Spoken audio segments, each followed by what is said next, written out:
हर हर महादेव मित्रों, हमारे और प्रदीप मिश्रा जी की तरफ से आप सबको श्री शिवाय नमस्तुभ्यम। आज का दिन काफ़ी पवित्र है और काफ़ी सिद्ध दिन है। आज कौन सा दिन है और क्या तारीख है? तो आज 21 नवंबर है और आज आंवला रामनवमी है।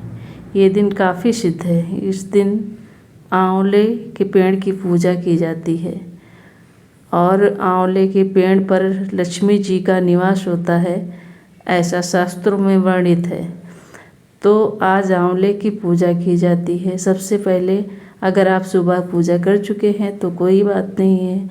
अगर आप सुबह पूजा नहीं कर चुके हैं तो आपको बता दें कि शाम को 4 बजे के बाद, क्योंकि 4 बजे तक राहु काल है, 4 बजे के बाद आप जाएं, एक जल का लोटा ले लें और थोड़ा सा दूध ले लें। दूध गाय का हो तो ज़्यादा अच्छा, नहीं तो दूध होना चाहिए। फिर आप उसको मान लो कि हाँ ये दूध है, तो आप दूध मतलब लेके जाएं और जल लेके जाएं। एक घी का दीपक लेके जाएं, रोली, चंदन, हल्दी और एक कलावा का छोटा सा टुकड़ा लेके जाएं। तो वहाँ पर सबसे पहले आप जाएंगे तो आप जाइए, वहाँ पर उनको स्पर्श करिए, हाथ जोड़िए, जो भी जैसे आप विनती प्रार्थना जो भी जैसे करना चाहें वैसे करें। और फिर उसके बाद उनकी जड़ पे जल चढ़ाएं। जल चढ़ाने के बाद फिर दूध चढ़ाएं, या फिर दूध पहले चढ़ा दें जल बाद में चढ़ाएं, उससे कोई नहीं फ़र्क पड़ता है। चढ़ाने के बाद आप कुमकुम लगा दें या चंदन लगा दें या फिर हल्दी या फिर तीनों लगा दें, जैसे भी लगा दें। धूप दीप कर दें। उसके बाद अगर वृक्ष काफ़ी बड़ा है तो आप उस पर कोई चुनरी उनरी भी लपेट सकते हैं, ऐसा कुछ नहीं है। माँ लक्ष्मी का ध्यान करके, अगर वृक्ष बड़ा नहीं है तो आप उस पर ज़्यादा भार ना डालें, क्योंकि छोटा सा कलावा का टुकड़ा लेकर आप जो है वहीं पर उसी के ऊपर लपेट दें, या फिर ऐसे करके वहीं पास में ही रख दें। स्पर्श कराकर आप घर भी ला सकते हैं, क्योंकि हर इंसान अगर कोई चीज़ स्पर्श कराने के बाद वहीं छोड़ देता है तो वहाँ भी भार बढ़ता है और वो चीज़ें बाद में आप ही के द्वारा की गई हुई चीज़ें फेंकी जाती हैं, तो इससे आपको अपराध लगता है। तो अगर आप अपने घर ले आएंगे तो इस्तेमाल कर लेंगे। कलावा थोड़ा बड़ा अगर चढ़ाएंगे तो बहुत छोटे बच्चे हैं या बड़े बच्चे हैं, या आप खुद धारण कर सकती हैं, तो दीप जलाएं। और अगर आपको कनक धारा आता है संस्कृत में तो बहुत अच्छी बात है। वैसे आजकल ज़्यादा किसी को आता नहीं संस्कृत। हिंदी में अगर आता है तो आप हिंदी में पढ़ लीजिए। अगर आप वो भी मतलब सामर्थ्य नहीं है, क्योंकि किताब होगी तब पढ़ेंगी ना, और अगर किताब नहीं है तो फिर आप मोबाइल में चला लीजिए, घर से डाउनलोड कर लें, क्योंकि आजकल तो जियो फाइबर का ज़माना है भाई। तो आप घर से डाउनलोड करके ले जाएं और वहाँ जो है अपना चला के बैठ के अपना पूजा आराधना करें। और आप जब बैठे तो कुछ ना कुछ नीचे ज़मीन पर बिछा ज़रूर लें। आज के दिन आंवला वृक्ष के नीचे आप बिताते हैं तो फिर आप मतलब बहुत ज़्यादा ऊर्जा अपने अंदर समाहित करते हैं। और आज के दिन आंवले का सेवन भी करना चाहिए। कम से कम आपको 2 आंवले तो खाने चाहिए। कुछ भी नहीं है, जैसे आप चटनी भी बना के खा सकते हैं, मगर लहसुन उसमें नहीं डालिएगा। तो और वहाँ आप कोई भी पूजा पाठ करते हैं, आपने राम मंत्र ले रखा है, शिव मंत्र ले रखा है, दुर्गा मंत्र लेके रखा है, तो वहाँ बैठ के आप जाप भी कर सकते हैं। थोड़ी देर, घंटे भर, 1 घंटे 2 घंटे, जितना आपके पास समय हो आप वहाँ बिताएं और अपना पूजा पाठ करें। उसके बाद में कुछ महिलाएं तो भाई वहीं, जैसे कुछ बाग बगीचा होता है तो वो लोग वहीं पर अपना चूल्हा उल्हा रखवाते हैं, वहीं खाना पानी भी बनता है। अगर पार्क है, नहीं गांव में भी किसी के दरवाजे होता है तो वहाँ पर खाना पानी अपना बनाते हैं, वहीं पर वृक्ष के नीचे ही बनाते हैं। वहीं पर सब औरतें खाती पीती हैं, पूजा पाठ सब होता है, ऐसे होता है। अगर नहीं मतलब इतनी व्यवस्था है, आप अकेले ही हैं शहर के जीवन में, तो आप जानते ही हैं कि मतलब आप किसी को कहेंगे शायद सहयोग आपको नहीं मिल पाएगा, मुश्किल होता है। मिल जाता है ऐसा नहीं है, मगर मुश्किल होता है। तो आप अपने घर से भी कुछ खाना पानी बना के, सब्जी पूड़ी कुछ भी आप अपना ले जाएं, वहाँ भोग लगा दें। भोग लगाने के बाद वहाँ आप वही प्रसाद ग्रहण करें। बाकी का अपना घर ले आएं और बच्चों को घर में बाकी सब लोगों को खिला दें। कहते हैं कि अगर आंवला के वृक्ष के नीचे उस दिन भोजन खाया जाता है ना, तो उस दिन जो है वो अमृत के समान होता है। किसी तरह का जो है शरीर में विकार नहीं रहता है, ऐसा शास्त्रों में वर्णित है। तो आप कुछ भी ले जाके, मतलब ये नहीं कि आप बिस्किट लेके जाके खा लें, आप कुछ घर से बना हुआ शुद्ध सात्विक भोजन होना चाहिए, वही आप वृक्ष के नीचे कर सकते हैं। ऐसा नहीं कि कुछ खाने से ही जो है रोग नहीं होते हैं, तो बस वहीं पास में ठेला लगा है आप बर्गर खरीदे और आंवले के पेड़ के नीचे बैठ गए, तो ऐसा नहीं है। आपका शुद्ध शाकाहारी भोजन होना चाहिए और सात्विक होना चाहिए, वो आप आंवले के वृक्ष के नीचे बैठ के भोजन ग्रहण कर सकते हैं। तो इससे आपको जो है शरीर में जो रोग हैं, ऐसा शास्त्रों में वर्णित है कि उससे मुक्ति आपको मिलती है। और कनक धारा स्त्रोत का पाठ जरूर करें आप। ये हमारे प्रदीप जी मिश्रा जी बताते हैं, हमने उनके मुख से सुना है। और हम भी आज गए थे, तो हम तो सुबह ही चले गए थे, अपना गए पूजा पाठ सुबह ही कराए, क्योंकि घर में कुछ काम लगा है पड़ोसी के यहाँ, तो हमारे घर पर फिर वो सब लोग लगे हैं, तो फिर नहीं जाना हुआ, तो मैं सुबह ही होके आ गई, पूजा कराई। शाम को 5 बजे के बाद जब काम बंद होगा तो फिर जाएंगे। तो आप लोग भी अगर सुबह कराए हैं तो कोई नहीं तो आप शाम को ज़रूर जाएं। और ये इस महापर्व ही हम इसको कहेंगे, एक महापर्व है, एक महासंयोग है। आप इसका लाभ ज़रूर उठाएं। शाम को कुछ नहीं कर सकते ज़्यादा कुछ, तो आप सिर्फ एक घी का दिया जला कर ले जाएं और जो है वहाँ पर रखें।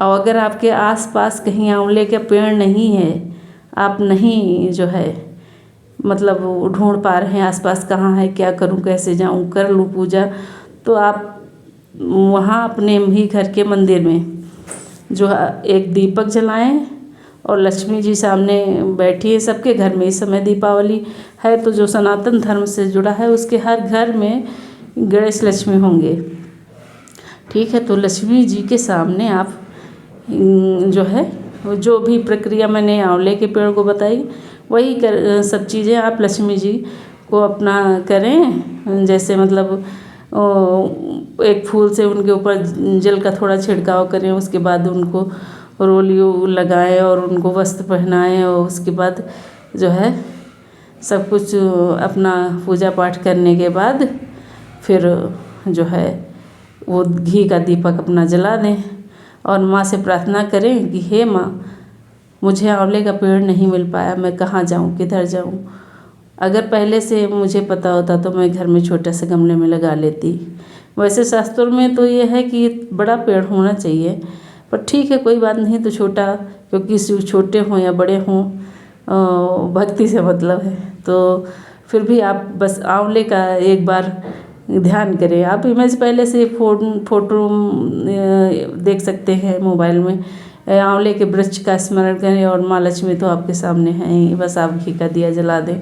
आप यकीन माने, भक्ति एक ऐसी चीज़ होती है ना कि राम सबरी के पास खुद गए थे, सबरी कहीं नहीं गई थी। मैंने किसी संत के मुख से सुना, ये मेरे अपने शब्द नहीं है। तो कल या परसों ही मैंने ऐसे सुना, तो हमने कहा वाह, क्या कितना सुंदर वचन है कि भक्ति एक ऐसी चीज़ है कि आपको जाना नहीं पड़ता। इसी को कहते हैं लोग, गांव में एक कहावत होती है कि प्यासा कुएं के पास जाता है, मगर भक्ति एक ऐसी चीज़ है जो कुआं भी प्यासे के पास आ जाता है। वाह, धन्य हो सनातन धर्म, और धन्य हो हमारे ऋषि मुनि, और धन्य हो हमारे देवों के देव महादेव और सभी 33 कोटि देवी देवता। जो है हमारी भक्ति की लाज हमेशा से आप लोग रखते आए हैं, आज भी रखें। और आंवला रामनवमी पर लक्ष्मी जी जो भी परेशान है, परिस्थितियाँ उसकी गड़बड़ हैं, आप उस पर कृपा करो महारानी। आप तो माँ हो, आप तो दयालु हो, आप सब पर कृपा बरसाओ। और इससे ज़्यादा हम क्या प्रार्थना कर सकते हैं किसी के लिए। बस यही कह सकते हैं, हे ईश्वर, सबसे पहले पूरे विश्व का कल्याण हो, फिर देश का, फिर गांव का, शहर का, फिर घर का, फिर एक एक इंसान का। यही कह सकते हैं। और क्या महादेव आपसे मांगे? आप तो सब कुछ जानते हो, आप तो अंतर्यामी हो। तो बस आप सब से जो भी मतलब हमने कहा है, बस भाई ज़्यादा तो मुझे उतना ज्ञान नहीं है। जो भी सुनते हैं, जो भी आपको बता सकते हैं, वो बताने का मैंने प्रयास किया है। अगर हमसे कहीं गलती हो गई हो, किसी तरह की हमारी भाषा में त्रुटि हो, तो हम आपसे माफ़ी चाहते हैं। हर हर महादेव। और वहाँ पर आप आंवले के पेड़ के नीचे विष्णु जी का जाप कर सकते हैं, आप हनुमान जी का जाप कर सकते हैं, और आप शिव जी का जाप कर सकते हैं। लक्ष्मी जी का तो जाप कर ही सकते हैं। और मैंने ऐसे कहीं आज किसी संत से सुना है, शायद हमारे प्रदीप मिश्रा जी हों या फिर पता नहीं कौन से, क्योंकि आजकल यूट्यूब का ज़माना है, कितने सारे ऐसे मतलब प्रवचन आते हैं, तो हम भूल जाते हैं किससे सुना है। मैंने सुना है कि आज के ही दिन श्री कृष्ण जी महाराज ने अपने मामा कंस का वध किया था। तो अब ये कितना सही है कितना नहीं गलत है, क्योंकि मैंने कहीं पढ़ा नहीं है, मैंने सिर्फ सुना है। अब यूट्यूब में ज़रूरी नहीं कि वो संत ही हों। आजकल तो आप देख ही रहे हैं, कुछ भी मतलब कोई भी आके बोलने लगता है। छोटे छोटे बच्चे भी आकर यूट्यूब पे इतने बड़े बड़े ज्ञान बघाड़ने लगते हैं कि आप सुनते ही रहो। तो ये हम नहीं कह सकते, हमारा कोई पढ़ा हुआ नहीं है कि आज ही कृष्ण जी ने कंस का वध किया था, मगर ऐसा मैंने कहीं सुना है। तो हो सकता है आज का ही वो दिन हो जहाँ पर अधर्म हार गया था और धर्म जीत गया था। वो हमारे श्री कृष्ण अपनी माँ देवकी से मिले हों। हर हर महादेव। जय श्री राम मित्रों, और जय हो माँ लक्ष्मी की, जय हो मैया की मोरी। भगवान तेरी सेवा हमसे न बनी रे, हमसे न बनी रे, हमसे न बनी रे। महादेव तेरी सेवा हमसे न बनी रे। कहाँ पाऊँ गंगा, कहाँ पाऊँ जमुना, कहाँ पाऊँ गंगा, कहाँ पाऊँ जमुना, कहाँ पाऊँ सरयू हिलोर भरी रे, कहाँ पाऊँ सरयू हिलोर भरी रे। भगवान तेरी सेवा हमसे न बनी रे, महादेव तेरी सेवा हमसे न बनी रे। कहाँ पाऊँ राम, कहाँ पाऊँ लक्ष्मण, कहाँ पाऊँ राम, कहाँ पाऊँ लक्ष्मण, कहाँ पाऊँ सीता सुहाग भरी रे, कहाँ पाऊँ सीता सुहाग भरी रे।